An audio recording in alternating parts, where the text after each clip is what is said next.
All right, Margie, let me take you back in time. 1986 to 1990. Every Sunday morning, 10:30, WCCW Wrestling, or as we called it in my house, Texas Wrestling, came on the television. Every week it was going to be some iteration of the Von Erich Boys versus the Freebirds. Never got boring to me watching the Freebirds kick the crap out of them. We're a Freebird family, but we'll get into that. It came on the same time as church, so it always caused a big struggle in my house between me and my grandma, this eternal battle for my soul between church, I guess, and Freebirds and Von Erichs and Texas Wrestling. One time, I got so upset that she made me go to church when there was going to be a big 6-man tag that I slammed the car door getting in, accidentally slammed my finger in it, broke it. But I did get to stay and watch the wrestling. What happened with your finger? Well, I mean, it swelled up like a balloon and my fingernail fell off, but that's not the point. The point is I got to watch my wrestling.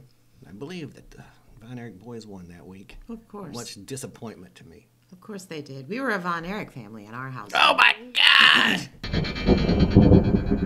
This is Dan and Margie from the Gen-Xers. Hit like and subscribe, guys. And stick around. We're going to be talking about the Iron Claw, the movie about the Von Erich family, one of the most influential families in wrestling history.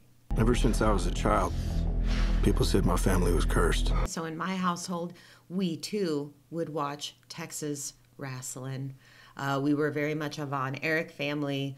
My stepdad, every time the Von Erichs came into the ring, he would always say, "Those Von Erich boys, they're built like brick shithouses." He was right. Like in an era where wrestling was a lot of guys that looked more like me than the current day wrestlers. Yeah, they were kind of an anomaly. They looked like athletes, man. They were in good shape. Yeah. It was always said in a tone of admiration. So I, as a young child, wanted to grow up to also be built like a brick shithouse. But alas. Mission accomplished, I say. As far as I'm concerned, the mission accomplished. She's a brick house. Okay. Well, we were more of a Freebird family, I guess. For the most part, we liked the heels in general. We all liked the Four Horsemen and whatnot. Although my mom hated Ric Flair. But anyway, that's beside the point. But as I got older, huge wrestling fan, obviously I came to admire and have sympathy for the Von Erich family. Yeah, absolutely. As years went by. Absolutely. And part of the fun of watching it was rooting, for or against one of those two. Like my friend Jay, huge Von Erich fan, so we'd watch the wrestling together, and I was a huge Freebird fan. So, and that, my friends, is an example of how people can disagree and still get along, still sit at the same table. That's right, together, enjoying a wrestling. If a Freebird and a Von Erich fan could become friends, then so anybody can. So can you. I really admired the this movie in general. The tone of it, the mood of it, the performances were amazing. I can't think of anybody who lacked in their performance, although you did have a little bit of a beef with the portrayal of Harley Race. Well, a little bit. Harley Race is my dad's favorite wrestler, and I'm a huge Harley Race fan. Any wrestling buff loves Harley Race, probably. And the guy was good enough, but he just wasn't quite manly enough. I'm not sure there's any man alive today under 50 that's as manly as Harley Race was. They just don't make them. Well, buddy. They just don't put that much machismo into a man anymore. Right. How could they? How could they pack so much? Yeah. How could they pack so much? But yeah, Zac Efron I thought was great as Kevin, which I think would be hard to do. Maura Tierney played their mother, and she was amazing. She said more in her silences because she doesn't really say a whole lot during the movie. She's not very loquacious. But she has definite moments where you see how she's feeling. And that's down to Maura Tierney, who did a really great job as the mother. She was great. The guy who played Fritz, I thought was really good as Fritz. I can't remember his name. I wrote it down, but my handwriting is so bad I can't read it. I'll put it in a little thing here. Jeremy Allen White as a little bitty Kerry Von Erich.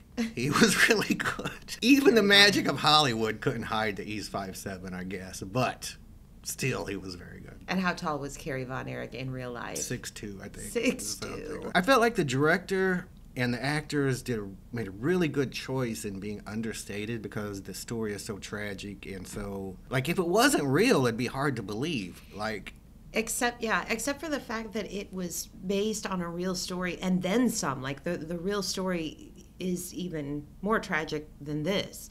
It would seem maudlin, and they pile it on in the movie because guess what? This is stuff that happened that unfolded like within a very short time period. Yeah. I think like a 3-year time period. Pretty short, yeah. Dominoes just fell. Just tragedy after tragedy, yeah.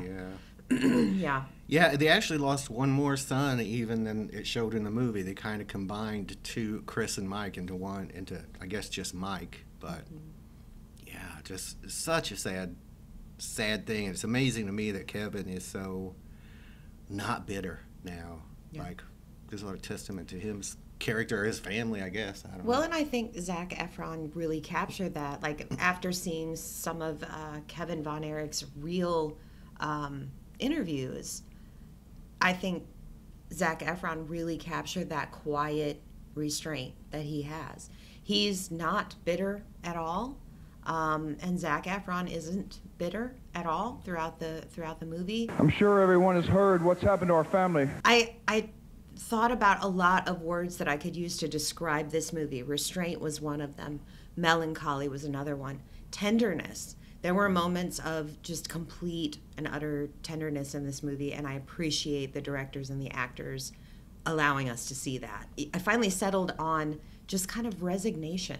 This was life. This is just, you feel like you're just in this person's life. And there's just a resignation throughout the whole film. Even when Kevin talks about the family curse, he's resigned about it. He's just, I have a curse, and this is what's my destiny is, I guess. Kerry Von Erich, when they shut down the Olympics that year and he's no longer able to compete, he just is like, okay, well, I guess stoic kind of go home. Way, There was just, that was life. Yeah. And they very much capture that in the film. Yeah, it's way more of a family drama than a wrestling movie. I mean, for sure. There's very little wrestling action in it, really. You get a few moments. Like I said, the guy who played Ric Flair was okay. It's hard, like you said, I think it's hard not to play Ric Flair and be a caricature.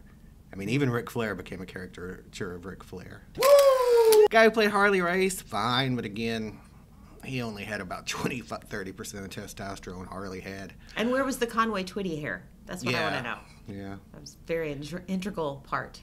Now, whoever played the Freebirds didn't have speaking parts, as far as I remember. But their in-ring mannerisms were great. I mean, they looked like Michael P.S. Hayes and Terry Gordy and Buddy Roberts doing their thing in there. Speaking of which, did you ever hear, or do you remember, the Freebird music video for their original song, Bad Street USA? No. All right, I'm going to play it for you, and we'll be right back with your reaction to the fabulous Freebirds, Bad Street USA. Okay. Every prop and every costume piece in that video could have been labeled random 80s music video rock band. Possibly. There was lipping. There was, yes. There was air kicking. There was like World War II breaking out on the streets of Atlanta. Mohawk. GA. Mohawks. Switchblade. There was people a switchblade. with chains coming at you.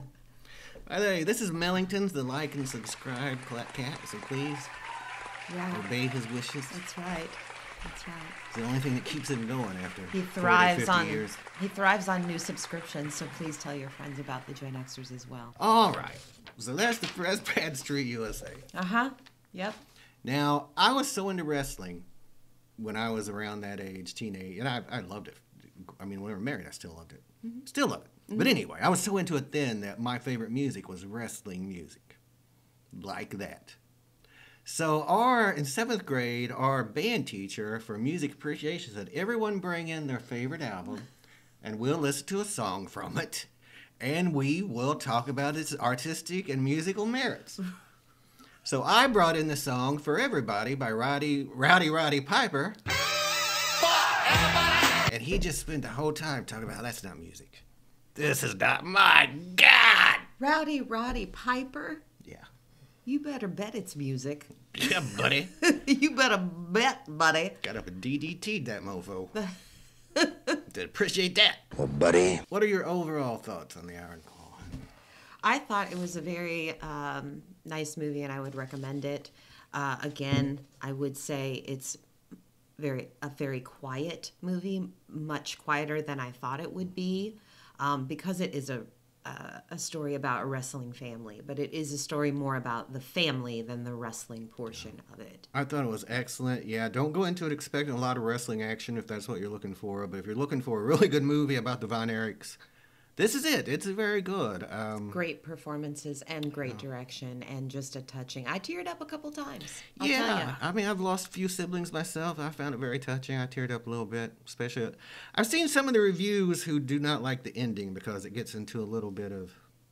I don't want to spoil anything. I guess magical surrealism or something. I liked it. I liked it too. I liked that little twist. It was Yeah, I liked it It too. was better than it ending on some kind of depressing, bitter, sad note when that's not how Kevin turned out. You know? Right, exactly. So what would you give it, Dan? I give it 4 3/4 out of 5 championship belts. The only reason I don't give it 5 is because that man was not Harley Race. Well, buddy. I would give it 4.5 out of 5 brotherly hugs, just because I feel like the transitions were a little bit jarring at times. I think just at times, not throughout the whole movie, just a couple times I was like, what's going on? Awesome movie, and would highly recommend. Please go see it. Yeah, I would agree with that. I think that plagues a lot of biographies because you're just hitting the high notes of someone's life, and there's so much it seems like, I agree.